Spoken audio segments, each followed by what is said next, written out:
Hallmark cards, when you care enough to send the very best. Tonight,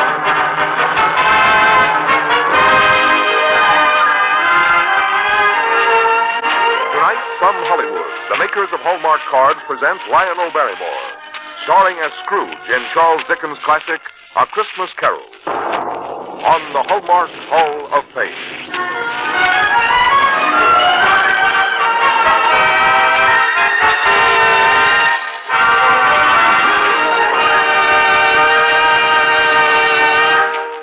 And now, here is our distinguished host, Mr. Edward Arnold. Good evening, ladies and gentlemen, and welcome to the Hallmark Hall of Fame. For 20 years now, one of the most eagerly anticipated events of the Christmas season has been Lionel Barrymore's portrayal of Scrooge in Charles Dickens' A Christmas Carol. And it has become a Christmas tradition on radio on the Hall of Fame. So we'd like to pay tribute to Lionel Barrymore and to the wonderful spirit of Christmas by presenting once more his last transcribed performance of Scrooge. Now here is Frank Goss. At the fine stores where you buy Hallmark cards, you'll also find some original gift ideas. For instance, boxes of Hallmark notepapers make wonderful Christmas gifts for almost anyone you know. These notepapers have a distinctive design on each sheet. Some are reproductions of paintings by famous artists. Some are lovely flower patterns. And others are distinctive because of their smart simplicity. Hallmark notepapers are excellent to have on hand at all times. For invitations, thank yous, and for all those occasions when you don't have time to write a long letter, but want to dash off a newsy note. So a gift of one of these attractive boxes makes a most welcome gift indeed. They are priced at 59 cents, $1, and $2 a box. They're the perfect answer for the friends on your list who seem to have everything. Another idea for a gift, one that's enjoyed by the whole family all during the Christmas season, is the Hallmark Nativity Scene. This is a beautifully designed and executed replica of the manger at Bethlehem. It comes flat in an envelope for mailing, and then, when assembled, becomes a three-dimensional scene for use under the tree, on a table, or over the fireplace. The Hallmark Nativity Scene costs $1. You'll find this manger scene, as well as an impressive assortment of Hallmark note papers, at all the fine stores that feature Hallmark cards. The cards with the Hallmark and crown on the back. The symbol that you look for when you care enough to send the very best. And now, Mr. Lionel Barrymore as Scrooge in Charles Dickens' classic, A Christmas Carol. God bless you, merry gentlemen, let nothing you dismay. Remember Christ our Savior was born on Christmas Day.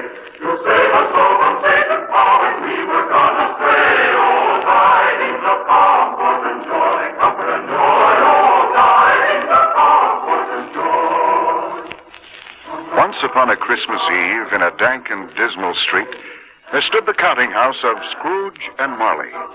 That was how the sign read over the door, but as a matter of fact, Marley was long dead, and old Scrooge simply would not pay the few shillings to have a new sign put up.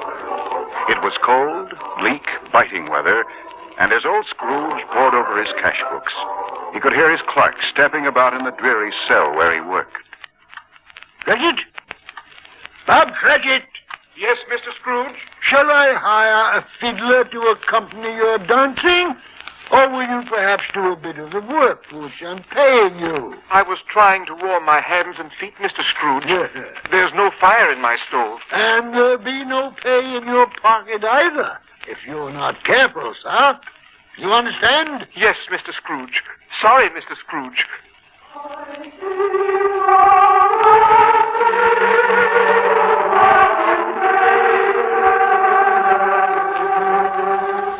But Scrooge himself was quite comfortable, thank you. For beside his desk there glowed a cheery bucket of coals. Yes, and he had need for that warmth far more than did poor Bob Cratchit. The coal within old Scrooge was like an iceberg itself.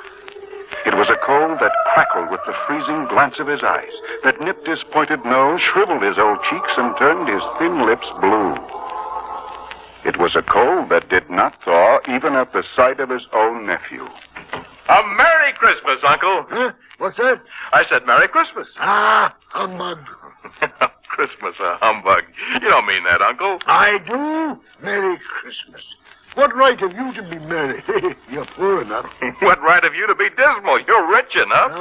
Humbug. Oh, come now. Don't be cross, Uncle. If I had my way, every idiot who goes about with Merry Christmas on his lips would be boiled with his own pudding, buried with a stake of holly through his heart. Oh, now, Uncle. Now you keep Christmas your own way and let me keep it mine. But you don't keep it. Well, very well. Let me leave it alone then. Merry Christmas. Much good has ever done you. Oh, but it has, Uncle. It's the time of much happiness, and my family and I want to share it with you.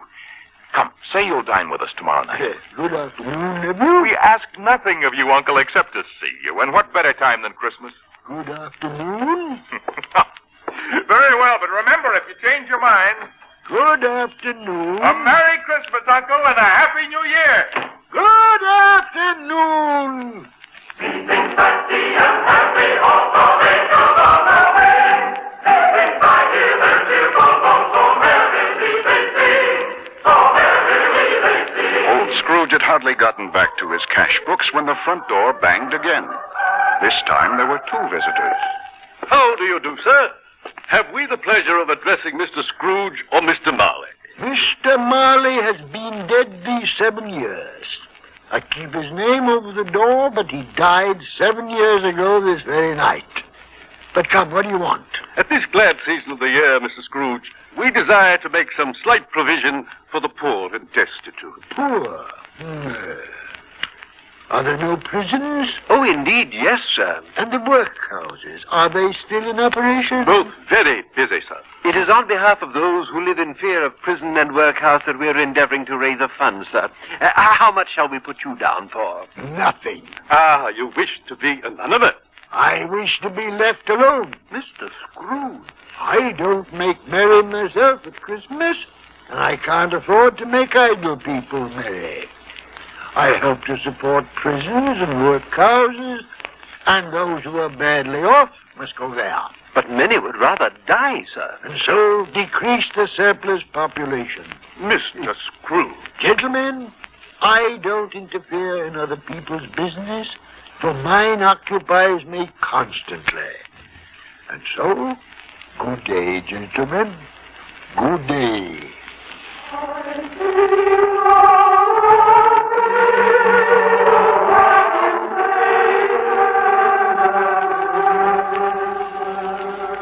That was old Scrooge to the life. A squeezing, wrenching, grasping, scraping, covetous old skinflint. And so on that Christmas Eve came the hour for old Scrooge to lock up and go home. He had his usual dreary dinner and then climbed the dreary stairs to his own dreary rooms. He closed the door and locked it. And then double-locked it. What's that? Chains? The rattling of chains? Bah, humbug. But was it? The chains clanked up those same stairs which Scrooge had just climbed. Step by step by step. Then they were at the door which Scrooge had just locked. And then...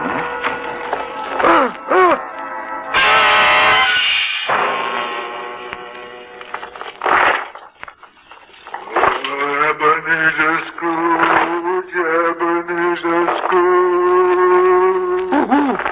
Who are you? What do you want with me? Oh, what? Your name? I didn't catch it. In life, I was your partner, Jacob Marley. Impossible. He never wore chains? No. Nor a cash box padlocked around his neck. Nor ledgers fettered to his wrists. Oh, why do you doubt your senses? Because of some little thing makes them liars and cheats. You may only be a disorder of the stomach, an undigested bit of beef, a blot of mustard, a crumb of cheese, a fragment of an underdone potato. There's more gravy than grave about you. Oh, Ebenezer Scrooge. Please don't do that. No, wait. I crave your pardon, ghost. I meant no harm. You believe in me or not? If it'll give you some small comfort, yes, I do. But why must spirits walk the earth? And why do they come to me? It is required of every man that if his spirit goes not forth to others while in life, it is condemned to do so after death. I wear the chain which I forged in life, even as you do now, Ebenezer, even as you do now. Now forge for your own damnation. Oh, no. Jacob, speak comfort to me, Jacob. I have none to give. My doom weighs too heavily upon me. Life's opportunities escape me. Now I know no rest, no peace, only remorse. Remorse? But you were always a good man of business, Jacob. Business! Oh, please don't do that. Mankind was my business. The common welfare, charity, mercy, forbearance, all were my business. Hearken to me, Ebenezer Scrooge. I am. Go on. I am here tonight to warn you that you have yet a chance of escaping my fate. I bring you hope, Ebenezer. Glad to hear that. You were always a good friend of mine, Jacob. Thank you. You will be haunted by 3 spirits. 3, Jacob? Expect the first tonight when the bell tolls 1. Expect the second tomorrow night at the same hour. And the third upon the next night. Well, if it must be, but suppose... No more. I cannot linger. Look to see me no more. And look that for your own sake, you remember what has passed between us. Jacob.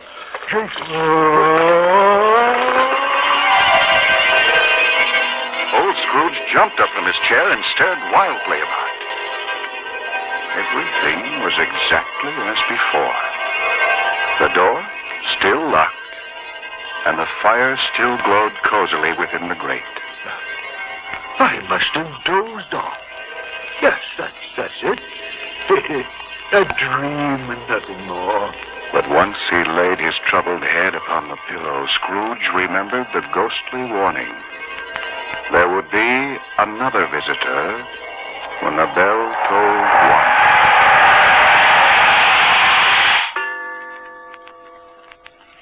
1. 1. The hour itself and nothing else.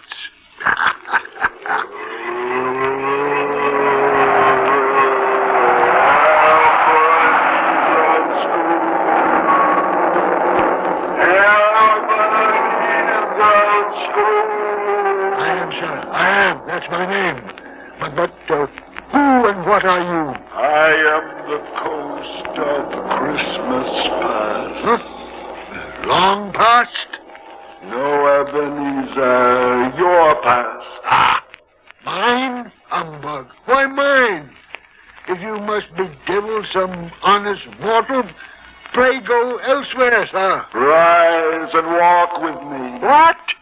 I, with no more clothes than the nightgown and cap I want. Come, we will go out this window. Now, spirit, please. I'm but mortal. I haven't got wings. Then bear but a touch of my hands thus.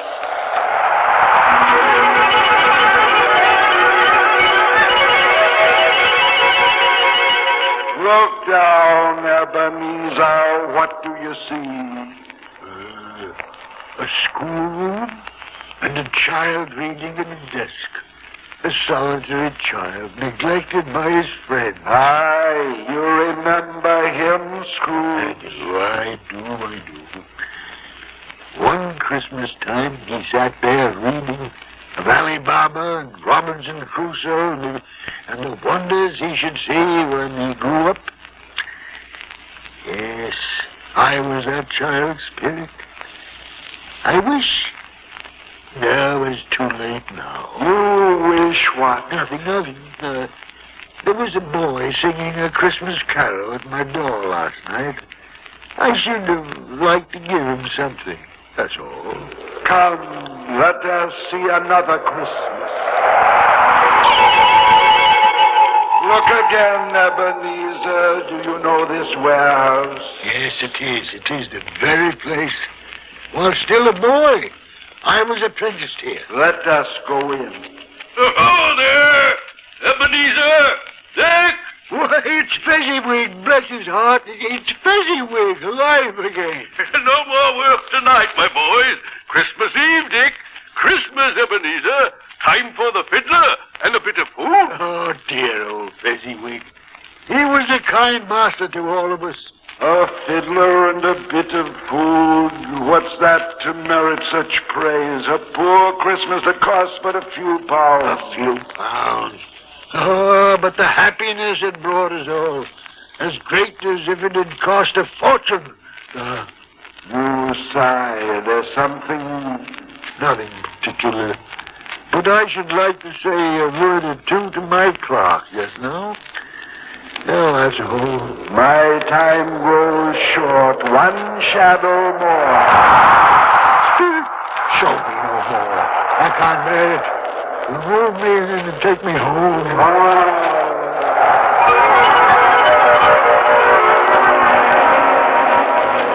Scrooge was tired to complete exhaustion. And furthermore, he was back in his own bedroom. And then, in another moment, he was in bed and fast asleep. 1 o'clock. And yet it's still night. What? Have I slept the clock around from night to day and night again? Ebenezer Scrooge. Ebenezer Scrooge. It's Mr. Scrooge you want, huh? Well, he's gone out. He's not at home. Ebenezer Scrooge, reach out your hand. You are the ghost of Christmas present. I am. Come, we must go.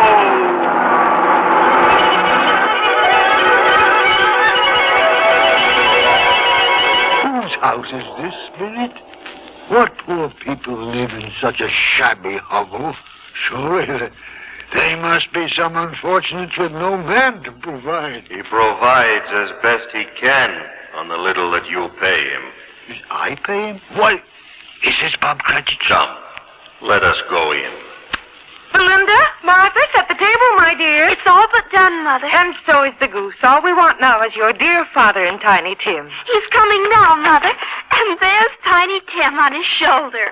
Hello, hello. We're home, everyone. Bob! Father! We're home! Down you go, my boy. And here's your stool.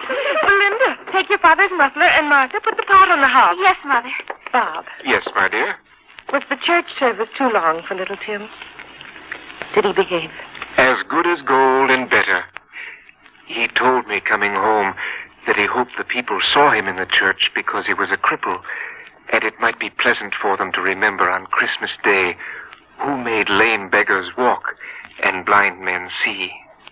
Poor boy. Poor boy. Oh, Father, how do you like the table? I think Why do you turn away, Ebenezer? It's a hard sight to bear, Spirit. Bob Cratchit never told me that Tiny Tim was lame. A cripple and must hobble about on a crutch. And now, my dears, a toast. I give you Mr. Scrooge, the founder of the feast. He indeed. How should we drink to such a hard, stingy, and unfeeling man? My dear, it's Christmas Day, a time for charity, even to Mr. Scrooge. And so a Merry Christmas and a Happy New Year to him and to us all. Merry Christmas. And what do you say, Tiny Tim? God bless us, everyone. Spirit, tell me if Tiny Tim will live. I see a vacant seat by the chimney corner, and a crutch without an owner. Oh, no, kind Spirit. But say he'll be spared. If these shadows remain unaltered by the future, the child will die. and so, as you once said, decrease the surplus population. I take it back. I take it back, Spirit. Every word of it, all. Everything. My time with you is ended. Wait, Spirit, wait, please. One moment now. Just farewell, Ebenezer, farewell. Scrooge was once more in his own bedroom. As he looked about him, he beheld a solemn phantom, draped all in black and hooded, coming toward him like a mist along the ground.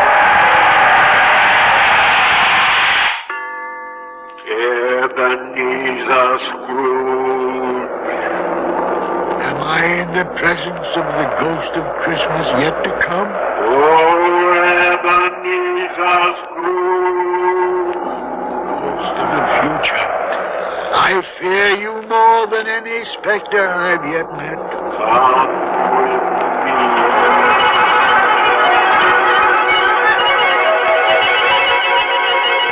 No, not this place, Spirit.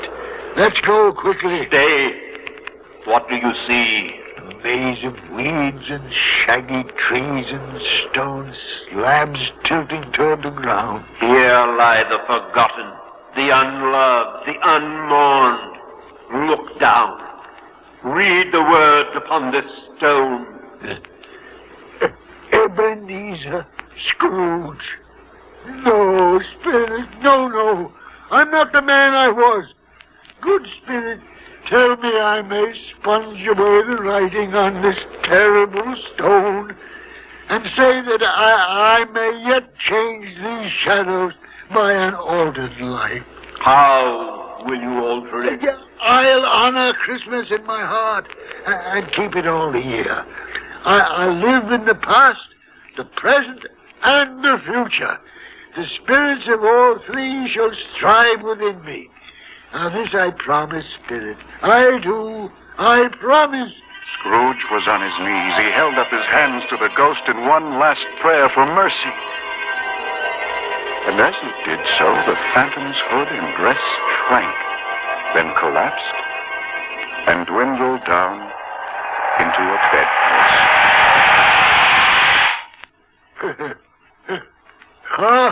A bedpost. Nothing more.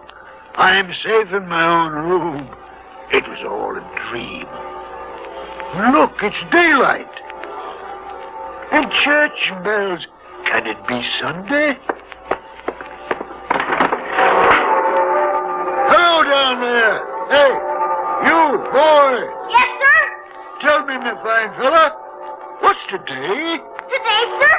Why, Christmas Day. Christmas Day? Then I haven't missed it.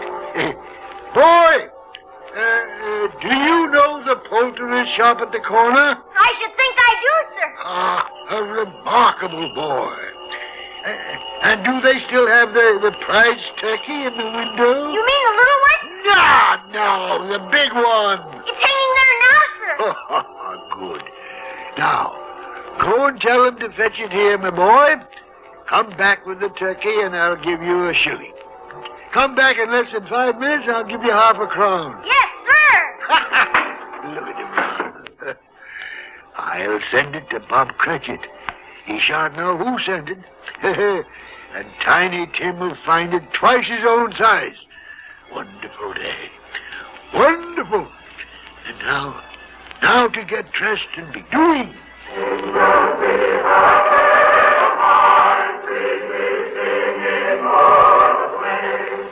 Scrooge hurried out into the street, and to everyone he passed, he smiled and bowed. Good morning, sir. Good morning. And Merry Christmas to you. Thank you, Mr. Scrooge. Merry Christmas. Merry Christmas, Mr. Scrooge. Merry Christmas, madam. Merry Christmas Merry to you. Christmas, Mr. Scrooge. People shook their heads in glad amazement. What had come over old Mr. Scrooge? And then, at last, the door of his nephew's house. Uncle Scrooge. Your own uncle, indeed, nephew. Did you not invite me to Christmas dinner? Why, yes, Uncle. But yesterday you said... Yesterday I was a fool. Today's Christmas, and I'll keep it with you and your dear family. A very Merry Christmas, Fred. Keeping happy and happy, all the way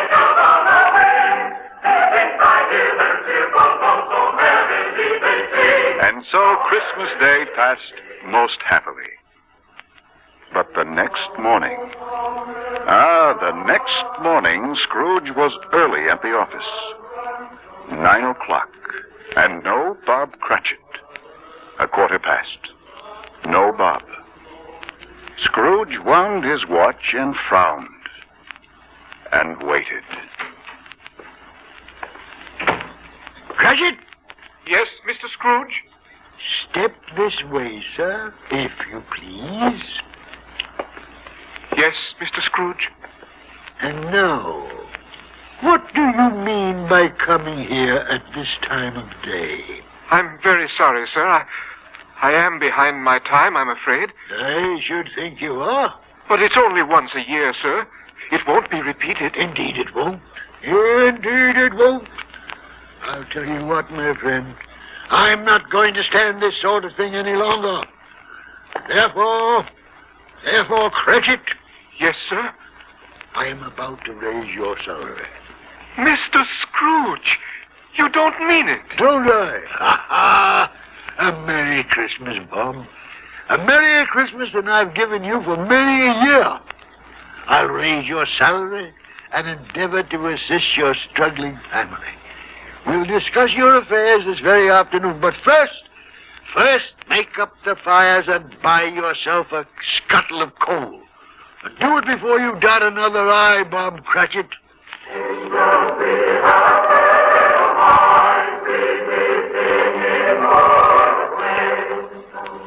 Scrooge was better than his word. He did it all and infinitely more. And to Tiny Tim, who did not die, he was a second father. He became as good a friend, as good a master, and as good a man as the good old city knew. Or any other good old city, town, or borough in the good old world. And it was always said of him that he knew how to keep Christmas well, if any man alive possessed the knowledge. May that be truly said of us, and all of us. Take on without a party.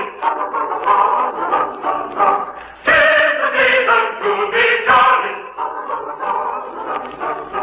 Sing with joyous all together. La la la la la la la la. Sing about the wind forever. La la la la la la la. At this Christmas season, our friendly thoughts go out to you who have been with us so often during the past year.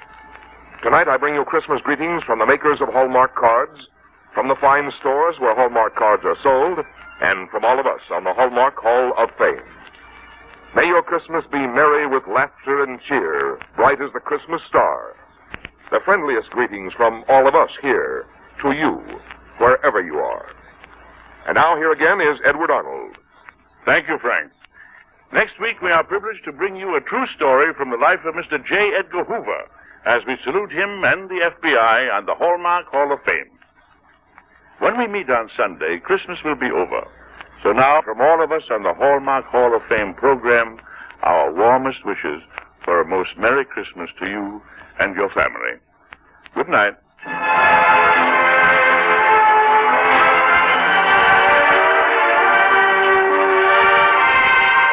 Look for Hallmark cards that are sold only in stores that have been carefully selected to give you expert and friendly service. Remember, a Hallmark card when you care enough to send the very best. Our producer-director is William Frood. Dickens' A Christmas Carol was adapted by Leonard St. Clair. Featured in our cast were Virginia Gregg, Ann Whitfield, Byron Kane, Lamont Johnson, Herb Butterfield, Parley Bear, Joseph Kearns, Ted DeCorsia, Lawrence Dobkin, John Stevenson, Richard Beals, and Stuffy Singer. This is Frank Goss, saying goodnight to you until next week when we present a true story from the life of Mr. J. Edgar Hoover on the Hallmark Hall of Fame. The Christmas seals you buy and use are the most effective means of stamping out forever our nation's #1 infectious disease, tuberculosis. Fight TB. Buy and use Christmas seals. Transcribed, this is the CBS Radio Network.